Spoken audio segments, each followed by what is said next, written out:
നമസ്കാരം. തീൻമേശ രാഷ്ട്രീയവും വിരുന്നു പങ്കാളികളും. സ്വാഗതം വക്രദൃഷ്ടിയിലേക്ക്. തീൻമേശകൾക്ക് രാഷ്ട്രീയത്തിൽ വലിയ പങ്കുണ്ട്. പല സുപ്രധാന തീരുമാനങ്ങൾക്ക് മുമ്പുള്ള ചർച്ചകൾ തീൻമേശകളിൽ വെച്ചാകും. വിരുന്നിന് വിളിച്ച് സ്നേഹപ്രകടനം കാട്ടി അത് ഫോട്ടോ എടുത്ത് പ്രചരിപ്പിക്കുന്നവരുമുണ്ട്. നമ്മുടെ കൊല്ലം MP NK പ്രേമചന്ദ്രനെ ഇതുപോലെ പ്രധാനമന്ത്രി വിളിച്ച് ഉച്ചഭക്ഷണത്തിന് തീൻമേശയിലേക്ക് കൊണ്ടുപോയി. ഇന്ത്യ ബ്ലോക്കിൽ നിന്ന് ഒരേയൊരു പാർട്ടിയെ മാത്രമാണ് വിളിച്ചത്. അത് പാർട്ടിയുടെ ശക്തി നോക്കിയൊന്നുമല്ല, പ്രേമചന്ദ്രനോടുള്ള സ്നേഹം കൊണ്ട് മാത്രമാണ്. കേരളത്തിൽ പക്ഷേ ഈ ക്ഷണം അത്ര രുചികരമാകണം എന്നില്ല.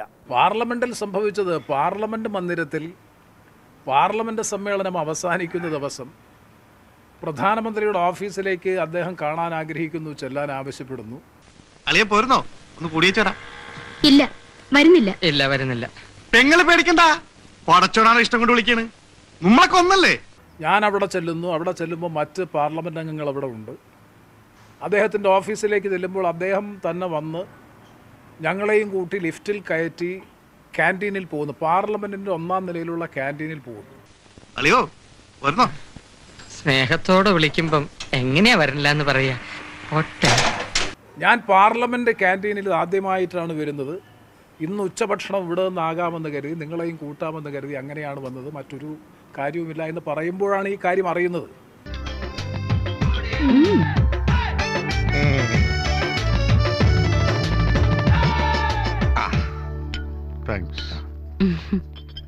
നമ്മള് തമ്മിൽ കഴിക്കൂ, ലഡു കഴിക്കൂ. എന്നെ ക്ഷണിച്ചു, ഞാൻ പോയപ്പോൾ ഭക്ഷണം കഴിക്കാൻ അദ്ദേഹം ആവശ്യപ്പെട്ടു. അദ്ദേഹത്തോടൊപ്പം ഭക്ഷണം കഴിച്ചു. ജോസിനെ വിളിച്ചു വരുത്തി ഒരു നേരത്തെ ആഹാരം കൊടുക്കണമെന്ന് ഒരുപാട് നാളുണ്ട് ആഗ്രഹിക്കുന്നത്. പക്ഷെ ഇന്നാണ് നടന്നത്. ഒരു അന്തർധാരയാണ് CPMന് ഇക്കാര്യത്തിൽ മണക്കുന്നത്. പക്ഷേ തീറ്റയിൽ രാഷ്ട്രീയമില്ല, ശാപ്പാട് താൻ മുഖ്യം. പ്രതിപക്ഷ MPമാരിൽ നിന്ന് തന്നെ ക്ഷണിക്കാൻ കാരണം എന്തെന്നും പ്രേമചന്ദ്രൻ വിശദീകരിക്കുന്നു. നരേന്ദ്രമോദി ഭക്ഷണത്തിന് ക്ഷണിച്ച 8 പേരിൽ ഒരാളാണ് പ്രേമചന്ദ്രൻ. എന്താ അതിന്റെ അന്തർധാര? കഴിക്കരുതെന്നല്ലേ ഡോക്ടർ പറഞ്ഞിരിക്കുന്നത്? പിന്നെ എന്തിനാ കഴിക്കാൻ പോയേ? സ്നേഹത്തോടെ ഇവര് വെച്ച് നീട്ടുമ്പോ എങ്ങനെയാ മോളെ കഴിക്കാതിരിക്കണേ? പ്രധാനമന്ത്രി ഉച്ചയ്ക്ക് ഒരുമിച്ച് ഭക്ഷണം കഴിക്കാമെന്ന് പറഞ്ഞപ്പോൾ പങ്കെടുത്തതിൽ ഒരു തെറ്റ് ഞങ്ങൾ കാണുന്നില്ല. അത് ഒരു അന്തർധാരയുടെയും ഭാഗമല്ല. സ്നേഹത്തോടെ തിരി ആട്ടുങ്ങാട്ടെടുത്ത് ഉണക്കമുന്തിരി എന്ന് പറഞ്ഞാൽ നിങ്ങൾ തിന്നോ? കുറേ പേര് പറയും NK പ്രേമചന്ദ്രൻ പ്രധാനമന്ത്രി വിളിച്ച വിരുന്നിന് പോയി സംസാരിച്ചു, അതോടുകൂടി ഭയങ്കര UDFും സംഘപരിവാറുമായിട്ട് ഭയങ്കര ലിങ്കായി, പ്രധാനമന്ത്രിയായിട്ട് ഭയങ്കര അടുപ്പോയി എന്നൊക്കെ. ഈ ക്ഷണത്തിന്റെ അടിസ്ഥാനം എന്താ? അതൊരു പുതിയ അന്തർധാരയാണ്. BJPയുമായിട്ടുള്ള RSSുമായിട്ടുള്ള ബന്ധമാണത്. അതാണ് ബന്ധം, ഒരു അവിഹിത ബന്ധം. അവസാനം നൂൽബന്ധങ്ങൾ ഉണ്ടായാൽ മതിയായിരുന്നു. സർ, പ്രധാനമന്ത്രിയുടെ ഓഫീസിൽ നിന്ന് അദ്ദേഹത്തെ വിളിച്ചു, പോണ്ടേ? മുഖ്യമന്ത്രിയുടെ ഓഫീസിൽ നിന്ന് എന്നെ വിളിക്കാറുണ്ട്, ഞാൻ അപ്പം ചെല്ലുമല്ലോ. അനുസരണ വളരെ ഉള്ള കൂട്ടങ്ങളാ. ഇങ്ങോട്ട് വാന്ന് പറഞ്ഞ് വിളിച്ചാൽ അപ്പം അങ്ങോട്ട് പോകും, ഞാൻ ചെല്ലുമല്ലോ. സ്നേഹത്തിൻ്റെ കടയിലെ തീൻമേശയിൽ പൂത്തുലഞ്ഞത് അന്തർധാരയല്ല, സൗഹൃദം മാത്രമെന്ന് MP പറഞ്ഞു കഴിഞ്ഞല്ലോ. പിന്നെ രാഷ്ട്രീയമായ തമ്മിൽ തല്ല്, അത് ജനങ്ങൾക്ക് വേണ്ടി മാത്രം. പ്രേമചന്ദ്രനെ ക്ഷണിച്ചു, പ്രേമചന്ദ്രൻ പോയി അദ്ദേഹത്തെ കുറിച്ച് വലിയ അഭിപ്രായങ്ങളും പറഞ്ഞു കഴിഞ്ഞു. അതാണ് UDF, അതാണ് പ്രേമചന്ദ്രൻ എന്ന് പറയുന്ന MP.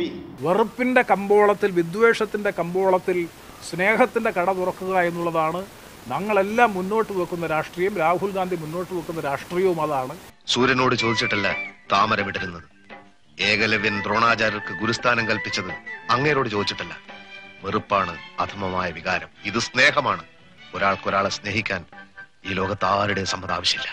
തീൻമേശയ്ക്ക് അടുത്ത് ചെല്ലുമ്പോൾ നരേന്ദ്രമോദിയുടെ അടുത്തിരുന്ന് ഭക്ഷണം കഴിക്കാൻ തയ്യാറല്ല എന്ന് പറഞ്ഞ് പുറത്തിറങ്ങി പോകാനുള്ള ഒരു ഔചിത്യം, ഒരു സംസ്കാരം എന്നെ സംബന്ധിച്ചിടത്തോളം ഇല്ല. സ്നേഹത്തിൻ്റെ കട തുറക്കുക എന്നുള്ളതാണ് ഞങ്ങളെല്ലാം മുന്നോട്ട് വെക്കുന്ന രാഷ്ട്രീയം. സ്നേഹമല്ലേ അച്ഛാ അഖിലസാഗരം മൊരി എന്നല്ലേ അച്ഛാ? സൗഹൃദ വിരുന്നിൽ പങ്കെടുത്തു, അദ്ദേഹവുമായി സൗഹൃദം പങ്കിട്ടു എന്നുള്ളത് ഒരു മാരകമായ കുറ്റമായി ചിത്രീകരിക്കാനും വിവാദവൽക്കരിക്കാനുമുള്ള CPMന്റെ നീക്കത്തെ നല്ലതുപോലെ തിരിച്ചറിയും. വ്യക്തിപരമായി ഭക്ഷണത്തിന് ആര് വിളിച്ചാലും സാധാരണ രാഷ്ട്രീയക്കാർ പരസ്പരം പങ്കെടുക്കും. മോഡിയുടെ ഒരു നയത്തിനോട് ഞങ്ങൾക്ക് യോജിപ്പില്ല. എന്ന് വെച്ച് പേഴ്സണലായിട്ടൊന്നും ഇരുന്ന് ഒരുമിച്ച് ഇരുന്ന് ഭക്ഷണം കഴിച്ചാൽ ഇല്ലാതാവുന്നൊന്നുമല്ല ഈ രാജ്യത്തിൻ്റെ മതേതരത്വം. പഞ്ചായത്ത് മീറ്റിംഗ് കൂടുമ്പോൾ ചിലപ്പോൾ നമ്മൾ അങ്ങോട്ടും ഇങ്ങോട്ടും ചീത്ത വിളിച്ചെന്ന് വരും, വഴക്കിട്ടെന്ന് വരും. അത് ജനങ്ങൾക്ക് വേണ്ടിയാ. പഞ്ചായത്തല്ലാത്തപ്പോൾ നമ്മൾ സ്നേഹിതന്മാരാ. ലോകത്തൊരു ശക്തിക്കും അതിനെ എതിർക്കാൻ പറ്റത്തില്ല. പ്രധാനമന്ത്രി നരേന്ദ്രമോദിയുമായും അമിത്ഷായുമായും തനിക്കുള്ള നല്ല വ്യക്തിബന്ധം തുറന്നു പറയാനും പ്രേമചന്ദ്രൻ എംപിക്ക് മടിയില്ല.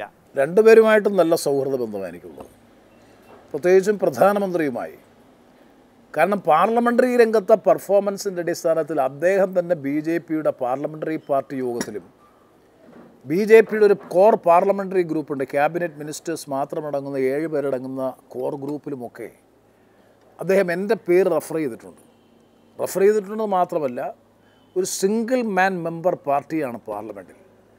അപ്പോൾ എങ്ങനെയാണ് പെർഫോം ചെയ്യുന്നത് എന്നത് നിങ്ങൾ കണ്ട് പഠിക്കണം, മനസ്സിലാക്കണം, അത് ശ്രദ്ധിക്കണം എന്നുള്ള നിലയിൽ പല ഘട്ടങ്ങളിലും പറഞ്ഞതായി അവരുടെ തന്നെ പാർലമെൻ്ററി കാര്യ മന്ത്രി തന്നെ എന്നോട് വന്ന് പലപ്പോഴും പറഞ്ഞിട്ടുണ്ട്.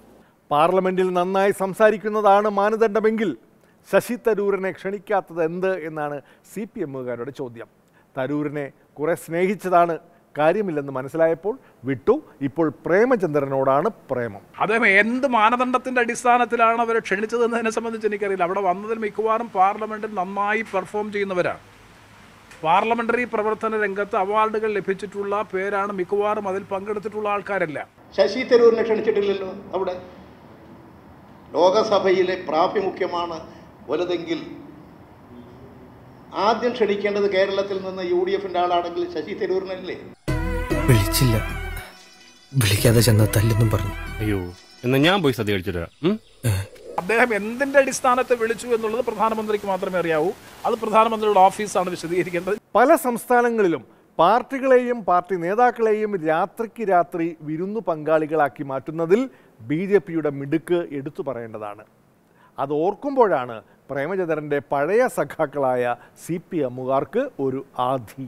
ഓരോ പാർട്ടിയെയും ഓരോ പാർട്ടിയുടെ വക്താക്കളെയും ഓരോ പാർട്ടിയുടെ ഭാഗമായി നിൽക്കുന്നവരെയും എല്ലാം പിടിക്കുന്നതിന് വേണ്ടി എന്തൊക്കെ കാര്യങ്ങൾ ചെയ്തുകൊണ്ടിരിക്കുന്നു എന്നുള്ളതിൻ്റെ വിശദാംശങ്ങൾ വന്നുകൊണ്ടിരിക്കുന്ന സന്ദർഭത്തിൽ പ്രേമേന്ദ്രനെ ഒരു വിരുന്ന് പങ്കാളിയാക്കാൻ പ്രേമേന്ദ്രനെ ഒരു വിരുന്ന് പങ്കാളിയാക്കാൻ കോൺഗ്രസിൻ്റെയോ പ്രതിപക്ഷത്തിൻ്റെയോ ആരെയും അതിൻ്റെ ഭാഗമായിട്ട് ക്ഷണിക്കാതെ പ്രേമേന്ദ്രനെ മാത്രം ക്ഷണിക്കുകയാണ്. ബാക്കിയുള്ളവരെ ക്ഷണിച്ചതെല്ലാം BJPയോടൊപ്പം നിൽക്കുന്ന സഖ്യവിഭാഗങ്ങളെയാണ്. അതിൽ നിന്ന് വിഭിന്നമായി പ്രതിപക്ഷത്തിരിക്കുന്ന ഒരേ ഒരാളെ മാത്രമേ ക്ഷണിച്ചിട്ടുള്ളൂ, അത് പ്രേമേന്ദ്രനെ മാത്രമാണ്. ഇനി വിഷമിച്ചിട്ട് കാര്യമില്ല, വരാനുള്ളത് വഴി തങ്ങില്ല. ഇതങ്ങനെയല്ലല്ലോ, വരാതെ പോയതിനെ ഫ്ലിപ്കാർട്ടിലൂടെ ഓർഡർ ചെയ്ത് വരുത്തിയതല്ലേ. ഭക്ഷണത്തിന് വിളിച്ചാൽ പോകാതെ ബഹിഷ്കരിക്കുന്നത് രാഷ്ട്രീയ സംസ്കാരം അല്ല എന്നാണല്ലോ. എങ്കിൽ മുഖ്യമന്ത്രിയുടെ ക്രിസ്മസ് വിരുന്നിൽ ക്ഷണിച്ചിട്ടും പോകാത്തത് എന്തേ എന്ന് CPM. പോകാൻ ഒരു ബന്ധവും അടുപ്പവും സ്നേഹവും വേണ്ടേ? തീർച്ചയായും നാളെ മുഖ്യമന്ത്രി ഒരു ഭക്ഷണം കഴിക്കാൻ എന്നെ ക്ഷണിച്ചാൽ ഞാൻ പോവുമല്ലോ. ഞങ്ങൾ തമ്മിൽ എന്താ വല്ല സ്വത്ത് തർക്കം വല്ലതും ഉണ്ടോ? അയ്യോ, ഞാൻ നിന്റെ കാര്യം മറന്നുപോയി. നീ വലുത് കഴിച്ചായിരുന്നോ? ഇല്ലില്ല, കഴിച്ചില്ല. ഓ, ആമ്പിള്ളേർ ഈ പ്രായത്തിൽ വിശന്നിരിക്കാൻ പാടില്ല ആണല്ലേ. വീട്ടിൽ പോയി വല്ല കഴിക്കാൻ നോക്കടാ. ക്യാൻറ്റീനിൽ ചെന്ന് ഭക്ഷണം കഴിക്കാൻ ക്ഷണിക്കുമ്പോൾ ഇല്ല, ഞാൻ രാഷ്ട്രീയമായി നിങ്ങളോട് വിയോജിപ്പുള്ള ആളാണ്, ഒരു കാരണവശാലും ഇതിൽ പങ്കെടുക്കില്ല എന്ന് പറഞ്ഞ് ബഹിഷ്കരിക്കാൻ എൻ്റെ രാഷ്ട്രീയ സംസ്കാരം അനുവദിക്കുന്നില്ല, കേരളത്തിൻ്റെ രാഷ്ട്രീയ സംസ്കാരവും അനുവദിക്കുന്നില്ല എന്നാണ് എൻ്റെ വിശ്വാസം. എന്നാൽ തിരിച്ച് എനിക്ക് അങ്ങോട്ട് ചോദിക്കാനുള്ളൊരു ചോദ്യം, മുഖ്യമന്ത്രി ക്രിസ്മസ് വിരുന്ന് ക്ഷണിച്ചപ്പോൾ പ്രതിപക്ഷം പങ്കെടുത്തില്ല എന്നത് ഏത് സാംസ്കാരിക അവബോധത്തെ അടിസ്ഥാനപ്പെടുത്തിയിട്ടാണ്? സൗഹൃദ സംഭാഷണം നടത്തുമ്പോൾ ഞാൻ അങ്ങയുടെ രാഷ്ട്രീയത്തിനെതിരാണ്, അതുകൊണ്ട് ഞാൻ ഈ വിരുന്നിൽ നിങ്ങളുടെ ഭക്ഷണം കഴിക്കാൻ തയ്യാറല്ല എന്ന് പറഞ്ഞ് തീന്മേശയിൽ നിന്ന് ഇറങ്ങിപ്പോകാനുള്ള രാഷ്ട്രീയ സംസ്കാരം ഒരുപക്ഷെ CPM കാണിച്ചേക്കാം. എനിക്ക് ആ രാഷ്ട്രീയ സംസ്കാരമില്ല. അതാ ഞാൻ ചോദിച്ചത്, ക്രിസ്മസിന്റെ വിരുന്നിന് എന്തുകൊണ്ട് പ്രതിപക്ഷം ബഹിഷ്കരിച്ചു? ആ സംസ്കാരം പിന്നെ എവിടെയാ പോയെ? അതിലൊന്നും അവസരവാദമാണെന്നും ഓരോന്നും ഇവർ പറഞ്ഞ പോലെയാണ്. പ്രതിരോധിക്കാൻ പ്രയാസപ്പെടുമ്പോൾ എന്തെങ്കിലും പറയാം. അങ്ങനെയെങ്കിൽ കേന്ദ്രമന്ത്രി നിതിൻ ഗഡ്കരിയെ ക്ലിഫ് ഹൗസിൽ വിരുന്നിന് വിളിച്ചത് എന്തിനെന്ന് പ്രതിപക്ഷ നേതാവ്. തികച്ചും ന്യായമായ ചോദ്യം. ഗഡ്കരിയാണെങ്കിൽ സന്ദർഭം കിട്ടുമ്പോഴൊക്കെ പിണറായിയെ പുകഴ്ത്താൻ പിശുക്ക് കാട്ടാത്ത നേതാവും. ബന്ധം ഞാൻ ഉണ്ടാക്കി തരാം. 2019 ജൂൺ 11 ബഹുമാനപ്പെട്ട മുഖ്യമന്ത്രിയുടെ വസതിയിൽ ഒരു അതിഥി ഉണ്ടായിരുന്നു. ഒരു അതിഥി, ഒരാൾ കുടുംബവുമായിട്ടൊരു അതിഥി ഉണ്ടായിരുന്നു. ആരായിരുന്നു അറിയോ? ഭക്ഷണം കഴിക്കാൻ വന്ന അദ്ദേഹം ക്ഷണിച്ചിട്ട് വന്ന ആരാ? ഇപ്പോഴും മനസ്സിലായില്ല? വേണമെങ്കിൽ ഒരു ക്ലൂ തരാം. BJPയുടെ മുൻ പ്രസിഡന്റ്, കേന്ദ്രമന്ത്രി, നാഗ്പൂരിൽ നിന്നുള്ള MP, നാഗ്പൂർ RSS ആസ്ഥാനത്തെ മോഹൻ ഭഗവതിന്റെ മാനസപുത്രൻ നിതിൻ ഗഡ്കരിയും കുടുംബവും ഭക്ഷണം കഴിക്കാൻ ചെന്നു. എന്റെ കൈകൊണ്ട് ഞാൻ എത്ര നാളായി കോമണൻ ഒരു ചായ ഇടണമെന്ന് വിചാരിക്കാൻ തുടങ്ങിയിട്ട് അപ്പൊ പ്രേമേന്ദ്രനെ കുറിച്ച് ഇനി പറയുമ്പോ, ഇനി പ്രേമേന്ദ്രന്റെ നേർക്ക് ഒരു വിരൽ ചൂണ്ടുമ്പോ 4 വിരൽ സ്വന്തം നെഞ്ചത്തോട്ടാണെന്ന് വിചാരിച്ച് ചൂണ്ടിയാ മതി. കിട്ടിയാ? ഇല്ല, ചോദിച്ചു വാങ്ങിച്ചു. പോവാ. ഞങ്ങൾ വിമർശിച്ചോ? ഞാൻ പറഞ്ഞ വിളിക്കണമെന്നാണ്. അല്ലല്ല, കേൾക്ക്. ഞാൻ പറയുന്നത് ഞങ്ങള് വിമർശിച്ചില്ല. ഞങ്ങൾ നിങ്ങളെ പോലെ അല്ല. എങ്കിൽ കോൺഗ്രസ്സുകാരെ പ്രോട്ടോകോൾ പ്രകാരം മുഖ്യമന്ത്രി പ്രധാനമന്ത്രിയെ സ്വീകരിക്കാൻ പോകുന്നതിനെ നിങ്ങൾ കളിയാക്കുന്നത് എന്തിന്? CPMകാരെ അതിൽ വല്ല രാഷ്ട്രീയ ധാരണയും ഉണ്ടോ? ഞങ്ങൾ പറഞ്ഞത് മുഖ്യമന്ത്രി പ്രധാനമന്ത്രിയെ യാത്രയക്കാനും സ്വീകരിക്കാനും പോയതിൽ ഒരു തെറ്റുമില്ല. പക്ഷെ ആ ഒരു നിപ്പുണ്ട്.